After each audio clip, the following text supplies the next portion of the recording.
Guys আমরা এখন রানাঘাটে ঘুরতে যাচ্ছি, যে আমার 3টে দিদি আসছে। আমরা এখন ঘুরতে যাচ্ছি গাইস।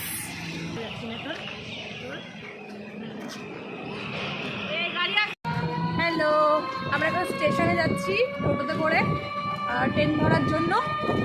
তো দেখো এদেরকে, দেখো আমরা সবাই মিলে যাচ্ছি।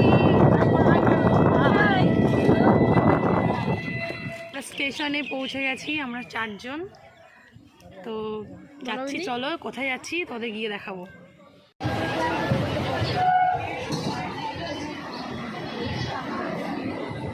তুমি একটু সামনে থেকে গিয়ে করো, ঠিক আছে? আমার জুতো কেন করবি? গাইস